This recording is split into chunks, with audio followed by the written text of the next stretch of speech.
Mongólia, a terra de Gengis Khan, o grande imperador e terrível imperador, temido por muitos. Vocês já se perguntaram qual seria a história e a origem da Mongólia? E não só apenas da Mongólia, mas como também do povo mongol? Neste vídeo eu quero trazer este vídeo falando a respeito deste povo bastante enigmático e também do seu DNA antigo. Será que eles são parentes dos chineses, dos japoneses, dos coreanos e de outros grupos, ali no caso do leste asiático? Todas essas respostas vocês descobrirão neste vídeo. Deixem os seus likes, se inscrevam no canal e me ajudem compartilhando este vídeo com outras pessoas. Me ajudem fazendo com que o canal chegue aos 200 mil inscritos. Dito isto, fiquem com mais este vídeo do canal.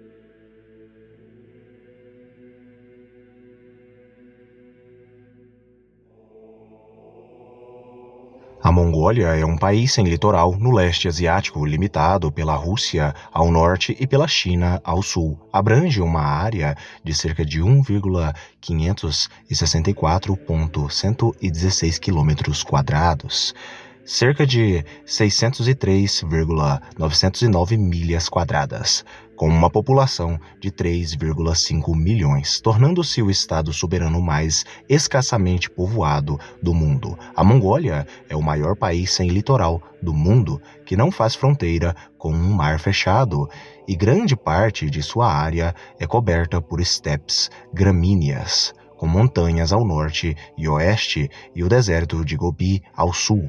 Ulaanbaatar, a sua capital e maior cidade, abriga cerca de metade da população do país. O território da Mongólia moderna foi governado por vários impérios nômades, incluindo os Xiongnu, os Xianbei, os Rouran, o primeiro Kanganato turco, o segundo Kanganato turco e o Kang Uigur dos outros. Em 1206, Gengis Khan fundou o Império Mongol, que se tornou o maior império terrestre contíguo da história. Seu neto, Kublai Khan, conquistou a China propriamente dita e estabeleceu a dinastia Yuan. Após o colapso do Yuan, os mongóis recuaram para a Mongólia e retomaram seu padrão anterior de conflito faccional, exceto durante a era de Dayan Khan e Tumen Zagahast Khan.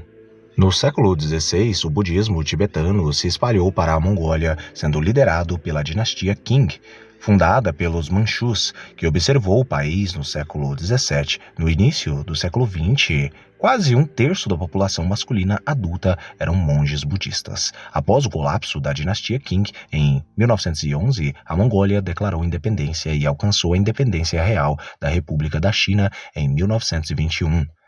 Pouco depois, o país se tornou um estado satélite da União Soviética. Em 1924, a República Popular da Mongólia foi fundada como um estado socialista. Após as revoluções anticomunistas de 1989, a Mongólia conduziu sua própria revolução democrática pacífica no início de 1990. Isso levou a um sistema multipartidário, uma nova Constituição de 1992 e a transição para uma economia de mercado. Aproximadamente 30% da população é nômade ou seminômade. A cultura do cavalo permanece integral. O budismo é a religião majoritária, 51,7%, sendo os não religiosos o segundo maior grupo, 40,6%. O islamismo é a terceira maior identificação religiosa, 3,2%, concentrada entre os cazaques étnicos. Agora falando a respeito da etimologia de Mongólia. O nome Mongólia significa terra dos mongóis. Em latim, a palavra mongol, e é de origem incerta e de etimologia também incerta. Sugbaatar, em 1992, e de la Vassiri, ou de la Vassiere, em 2021, no caso, propuseram que fosse uma derivação de Mugulu, o fundador do Kangnato de Rouran, no século IV. Primeiro atestado como Mungu, logo após, no caso, atestado como Mengou ou Muungu. O ramo dos Shiwei, em uma lista da dinastia Tang do século VIII, de tribos do norte, presumivelmente relacionados aos Mungku da era Liao, em chinês moderno, no caso Mengu, ou Munpuks. Após a queda da dinastia Liao em 1125, os mongóis Kamag se tornaram uma tribo líder no Planalto Mongol. No entanto, suas guerras com a dinastia Jin, governada por Jurchen, e a Confederação Tártara os enfraqueceram. O último chefe da tribo foi Yesugei, cujo filho Temujin Gengis Khan eventualmente uniu todas as tribos Xiwei com o Império Mongol, Yerhui Mongol Ulus. No século XIII, a palavra mongol se tornou um termo genérico para um grande grupo de tribos de língua mongólica unidas sob o governo de Gengis Khan.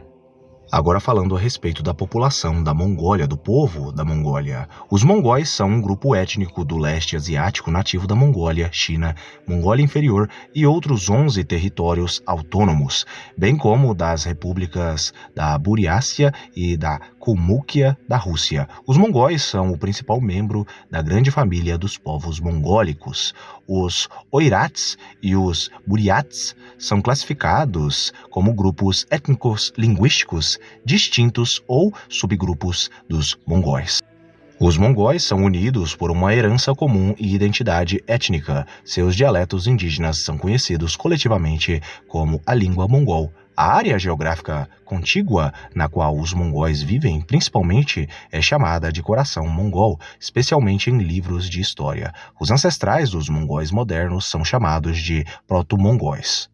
Falando a respeito de sua história, a etnogênese dos povos mongólicos está amplamente ligada à expansão dos antigos asiáticos do Nordeste ou do Norte. O estilo de vida pastoral mongol pode ser derivado em parte dos pastores das estepes ocidentais, mas sem muito fluxo genético entre esses dois grupos, sugerindo transmissão cultural. Em várias épocas, os povos mongólicos foram equiparados aos citas e aos magogs e aos povos tungúsicos. Com base em textos históricos chineses, a ancestralidade dos povos mongólicos pode ser rastreada até os Donghu.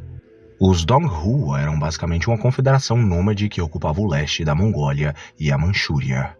Como de costume no canal, eu falo sobre as origens bíblicas, segundo as genealogias antigas. Até onde se sabe, graças aos estudos que nós temos a respeito da origem dos povos, nós sabemos que os mongóis são, assim como os do leste asiático, grande maioria deles são descendentes de Sin. No caso dos mongóis, são também descendentes de Togarma, segundo alguns especialistas. Falando sobre sua linguagem, o mongol é a língua nacional oficial da Mongólia, onde é falado por quase 2,8 milhões de pessoas.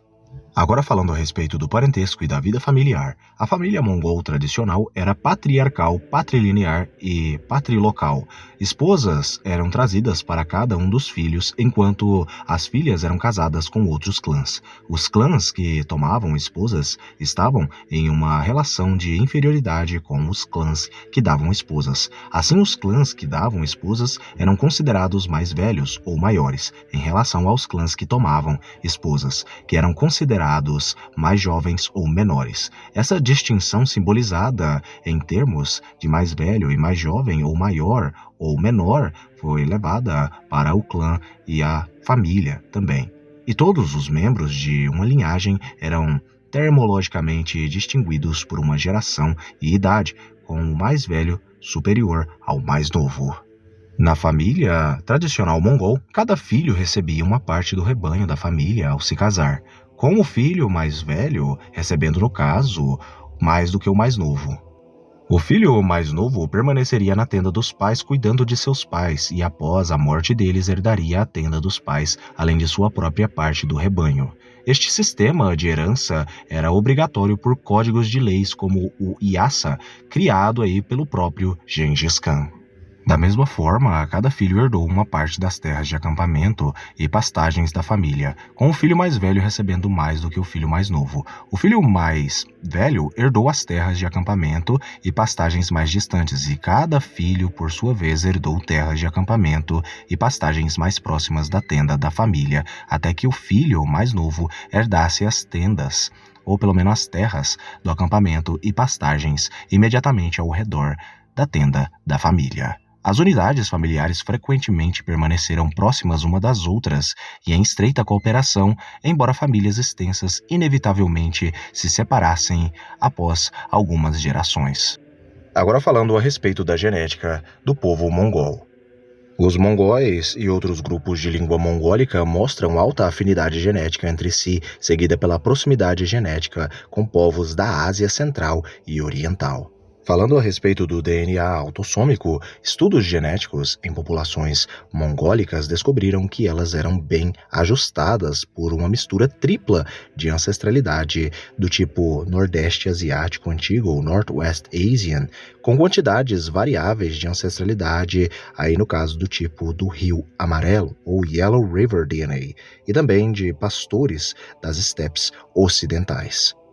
Foi descoberto que os mongóis da Mongólia Interior exibiam continuidade genética com amostras de mongóis medievais tardios e podem ser modelados como basicamente da seguinte forma: 46% do antigo Nordeste Asiático, ou Northwest Asian DNA, 46%, 44 a 45% do tipo de DNA, no caso, comum entre todas as populações do leste asiático, que é o Yellow River DNA, ou DNA do Rio Amarelo, e no caso, um DNA diferente, no caso, 10% do tipo Eurasiano Ocidental.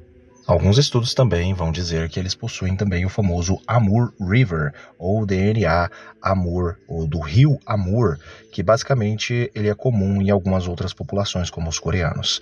Agora, respondendo uma pergunta que muitas pessoas têm a respeito de todos os povos do leste asiático, creio eu, muitas pessoas têm, é se eles são aparentados. No caso, os mongóis são aparentados dos japoneses, chineses e coreanos, seriam eles parentes? A resposta para essa pergunta é sim, os mongóis eles têm o seu DNA aí sendo basicamente mais da metade dele relacionado e aparentado dos chineses. Uma curiosidade é que eles têm o Yellow River DNA e também o Southeast Asian DNA, que são os componentes majoritários aí, no caso dos chineses. E também estão aparentados aos coreanos por conta do Rio Amarelo, no caso, o Yellow River, e assim como também estão aparentados dos japoneses por conta deste mesmo DNA.